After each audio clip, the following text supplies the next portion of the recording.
Hello and welcome to another episode of PATINS TV. My name is Jeff Bond, I'll be your host, and this is episode 35 of a series that we've been doing. And usually we have a vendor presentation on our third Tuesday, but some of the staff members from the PATINS project actually were at a conference last week down in Orlando. And it was the Assistive Technology Industry Association, otherwise known as ATIA. And they had wonderful presentations, really a lot of information was gained.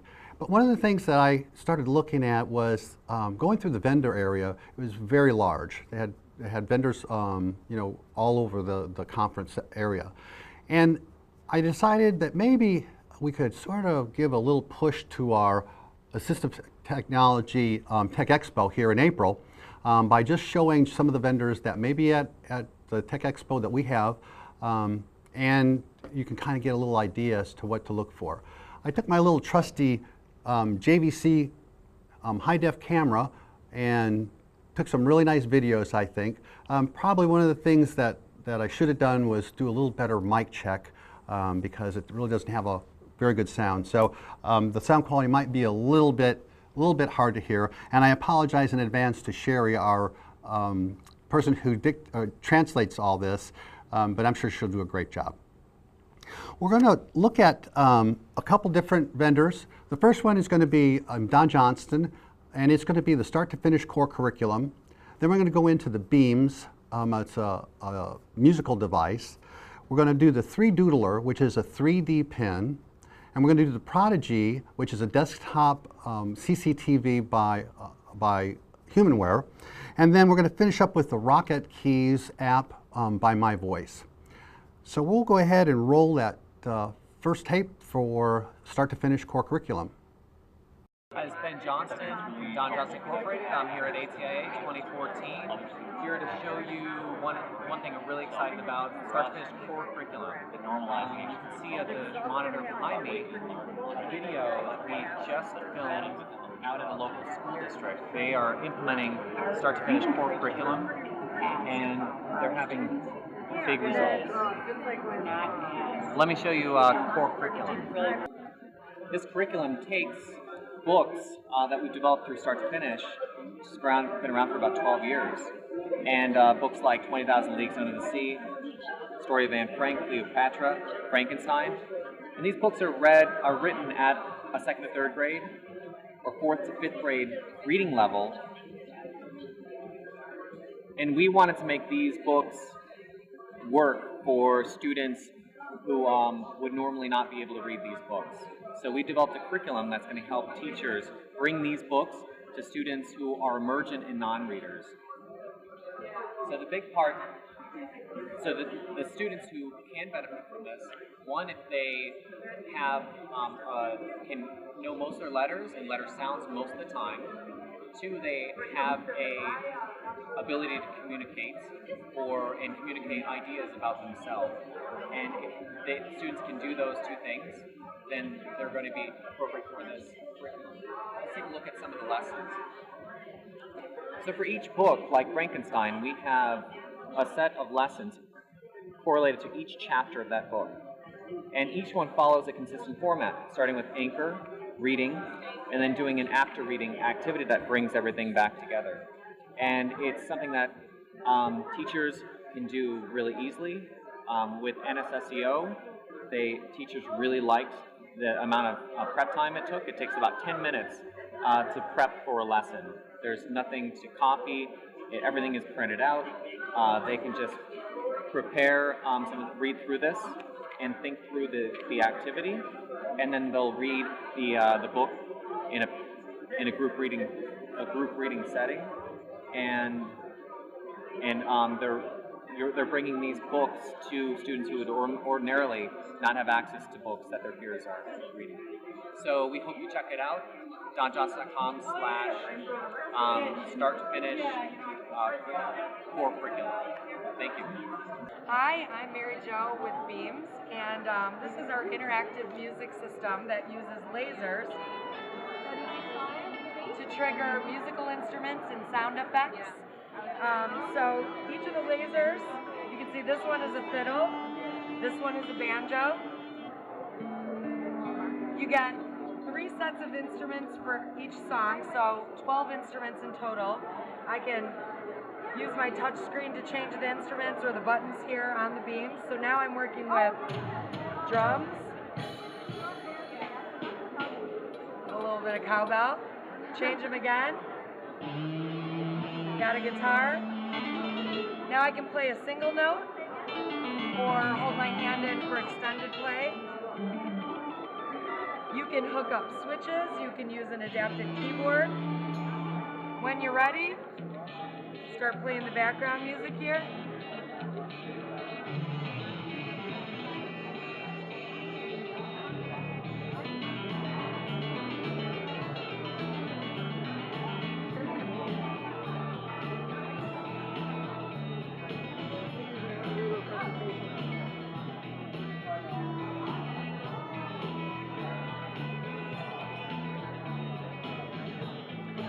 So a Beams is $349.95 and it comes with 50 songs.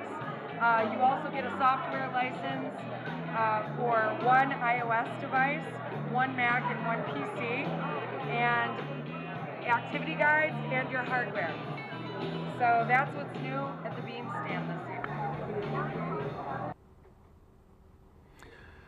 Well, those were 2 of the vendors that I wanted to show you, and kind of interesting with the beams and how it does the music. And the core curriculum from Don Johnson, start to finish, is something that PATINS actually has had for some time, and they also have it online as well. We're going to take a look at a new product that actually is just going through pre-sale, and they had mentioned that it would probably be available or shipping within a week or so. It's called the 3Doodler, and it's actually a 3D pen that allows for tactile graphics. And it's just a matter of taking a sheet of paper and starting the pen and drawing with it, and it cools down almost immediately, and anyone can then feel what it's like. It actually goes, you can actually make 3D dimensional kinds of things. But we'll take a peek at what they have to show us. Think of it like a hot glue gun or like a 3D printer, but in your hand. And basically what it does is it just extrudes plastic out the tip, so it allows you to do tactile graphics. You can feel that. You can even draw up in the air. You can do all sorts of great stuff with this. So this is really great for doing like artwork. For your teacher that actually has to come up with a tactile graphic real quick, you could just draw it out. So I'll show you how it works. You have 2 buttons: fast extrusion, slow extrusion. It's going to come out the tip here. You can see it's pushing in here. It's going to come out real quick. Oops. So you just draw whatever you want with it. So you need a circle, you just draw a circle. And then go ahead and feel it, just draw it right away. You need to show what a square looks like, you just draw a square. So if you move your pen fast or slow, it'll make the lines thicker, skinnier. You do something real quick, get it to stick a little bit. Actually, this one might be, I'll show you here. So this one is, there's 2 types of plastic. There's ABS and PLA. So this one is the PLA. It's a softer plastic, but this one actually sticks very well to the paper. The other one that I'm going to show you guys real quick is actually ABS, and that one's more fun for sighted people. ABS doesn't stick to paper quite as well, so you got to get a little bit going. You just raise your pen up. I'm terrible at drawing, so I'm actually just going to draw a tornado, or what I like to call a tornado, or a spring, or something like that. You draw up in the air, bring it back down to the ground, bring it back up. You can actually attach it to itself if you want to. So once you're done, just rip right off the paper.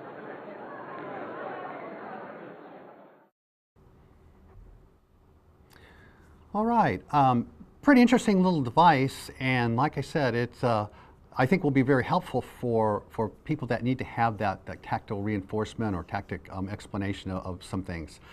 The next piece of equipment we're going to show you is the Prodigy, and it's a desktop CCTV that's put out by Humanware. Actually, there are two versions of it. There's one that's just a dedicated desktop, and then there's another version that takes the small tablet part and interfaces with the desktop, so you have some portability with it as well. So we'll go ahead and take a peek. And I did start this one just a little bit sooner than I wanted to, so she's already started her presentation, but I think you'll get the idea. You have your speakers to the left and right of the touchpad. This is your menu button and also your go back, and this is your read button here. And all the controls are accessible right there from the touchpad. So we can just place our document here. Screen, you'll see a little snapshot and it kind of views it. And we can actually move this locator to wherever you'd like to start reading. We'll go ahead and just start at the top of the page here and press our read button. And so now it's in the column mode, like a teleprompter. We've got, the default is a 6x magnification. And we can also turn the speech Charge on. time, 4 hours to reach full charge. Small bullet battery capacity. A full charge double battery tap. will provide up to 15 hours. On the touchpad, you can turn speech on and off. Just a single tap will pause, play, pause. Now to increase and decrease magnification, do your fingertips. Enjoying the warm weather. You can also change the contrast here. Set in diamond edge. Okay, we're in green. Battery information, small bullet type of battery. Competing with the line. Manually movable rechargeable batteries included in the unit. The other thing we can do here is if you want to speed up the speech, Technology works. Battery information, just swipe from right to left like you're turning a page, rechargeable batteries included in the unit. and to slow down the speech, 4 hours to reach left to full right, charge. swipe. Small bullet battery capacity. Okay. And also switch to live mode just by swiping on the left side there. Not swiping here. Let's go into the menus and I'll show you here. We also want to switch our reading preference to line, page, or column. A little example of the line mode here. Battery information, small bullet type of battery. Manually movable rechargeable batteries included in the unit. Small bullet. Okay, and then I'll also show you the page mode. And we'll go down here and change the voice. There's a male and a female voice, so we'll read with Brian here. Small bullet charge time, 4 hours to reach Now it full takes charge. page format. Small bullet battery capacity. And if there were A fully charged battery will provide up to See the 15 picture hours in color playtime. mode. Victor Reader registered trademark Street Machine Basics. Power on and off to turn the player on. Well, thank you. Vendors are very enthusiastic about their products, and as I was leaving, I came across an app that was put out by a company called My Voice, and it's called Rocket Keys. And it's a communication device or communication app that allows for the ability to program specific communication information for the user. So if we can take a roll. Everything you see here is customizable, and I'll show you how we do that. But it's also very physically accessible, and I'll show you that as well. So we can just start by typing normally. Space. Already you notice as I type, we've got a few features here. We've got a cursor that shows you where the iPad thinks they're touching. And this is useful because we actually work with multiple points of contact. So when you're trying to understand somebody who might use a whole fist or a hand or an elbow, that makes it easier. And you can hear we have comprehensive audio prompts. So those are customizable such that you can use this eyes-free as well. As I'm typing, you can see we've got our prediction bar. And I can There. How are you? just like that to complete a sentence. Hi there, how are you? But what's unique about Rocket Keys is we have our own proprietary sentence prediction system that's based on studying millions of documents on the internet. So we have lots of culturally contemporary words and phrases, especially proper nouns. So if I were to type, Yeah. let's say, as I was showing a little earlier, CHRISTINA. just the person's name, Christina, you'll see that we have a number of Christinas. Christina Aguilera, Million, Reaching Applicant. If you type, let's say, Baltimore, you get Baltimore Ravens, Baltimore Maryland, Baltimore Sun, right? Things of that nature. And so that type of prediction is much more relevant to what we all actually talk about, because it's based in real contemporary English. So that's the predictive component. Now, everything you see, as I mentioned, can be changed. So I could change from this QWERTY layout to a large key ABC layout, a motion optimized layout to reduce movement, a blank layout, and so on. And if you want to go further than that, we can also go into our Edit Keys tool, and I can actually pick up any of these keys and I can just move them around, just like a canvas. Right? I can dig in here and I can make ones that have numbers and symbols, ones that are words, even really funky layouts like this. And so you can tell the people that you work with that they can have any keyboard they want. They're not limited to the templates. They can design their own, and it's really fast to do so. Final things I'll show you about it are the accessible features. So let's say you have very unsteady hands, so your hands shake back and forth like this. Typically, it's very hard to use a touchscreen if that's the case. But in Rocket Keys, we have lots of options that make that easier. So I'll go into our cursor settings here, make the cursor a little smaller, and I'm going to turn on a feature called stabilization. Now when I go back, even though my hand is moving a lot, you'll see that it's smoothing out the motion of the cursor. I can change my input method as well, from a tap, which is very challenging for many people, to holding on a letter. And now, check it out. I can go over here, and I can just hover in the neighborhood of that H, and then hover in the neighborhood of that I. And even though I'm moving a great deal, I'm still able to operate this pretty successfully. I. So there's a lot of folks with CP and Parkinson's and ALS that really were previously not put on devices like this that use this very effectively. And as I mentioned, it's great for people with blindness and low vision, because you can switch color schemes easily, and of course there's audio prompts you've heard as we go. Well, I hope you enjoyed our quick little tour of the ATIA vendor area. In 2 weeks, we're going to be having another vendor come in and provide us with information with their product. It's going to be Ken Grisham with Premier Literacy, and he's going to be here in the studio with us. I'd like to also remind you that we are going to have our Tech Expo. What sort of prompted me to do this? Thursday, April 17th, from 9 a.m. to 4 p.m. And it's going to be at the Fountains in Carmel. It is absolutely free. Registration is free. You actually get a lunch. Parking's free. So I hope that maybe this vendor little presentation will spur you on to come take a peek at what we can bring in locally. And from there, I'm going to say goodbye. Have a good day.